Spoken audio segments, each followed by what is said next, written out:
আমি এই মুহূৰ্তলৈকে 1,20,840টা নিযুক্তি দিবলৈ আমি সক্ষম হৈছোঁ।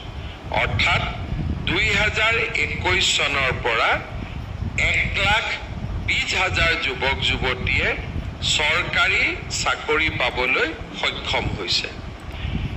অহা 10 অক্টোবৰ তাৰিখে আমি ৰাজ্যত একেলগে আৰু প্ৰায় 40,000 যুৱক যুৱতীক নিযুক্তি দিম।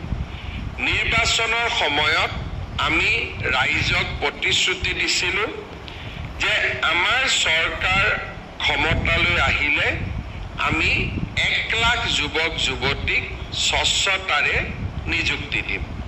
কিন্তু সময় আৰু পৰিৱেশৰ লগত খাপ খুৱাই আমি 1,00,000 নিযুক্তিৰ দেওনা পাৰ হৈ গৈ আমি প্ৰায় 1,60,000 নিযুক্তি সম্পন্ন কৰিবলৈ আমি সক্ষম হ'ম।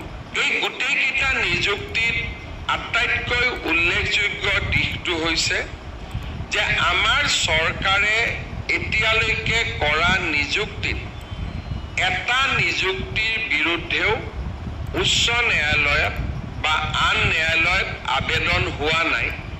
আৰু এক প্ৰকাৰ ক'ব গ'লে সম্পূৰ্ণ ন্যায় আৰু স্বচ্ছতাৰ ভিত্তিত আমি নিযুক্তি কৰাৰ বাবেই কোনো যুৱক যুৱতীয়ে নিজকে বঞ্চিত অনুভৱ কৰা নাই আৰু আদালতত যোৱাৰো তেওঁলোকে পোষকতা কৰা নাই। অৰ্থাৎ চাকৰি পোৱাজনেও স্বচ্ছতাৰ ওপৰত আস্থা ৰাখিছে আৰু চাকৰি নোপোৱাজনেও চৰকাৰৰ ওপৰত বিশ্বাস ৰাখিছে যে যিগৰাকীয়ে চাকৰি পাইছে মোতকৈ তেওঁলোক অধিক যোগ্য, মই এইবাৰ নাপালোঁ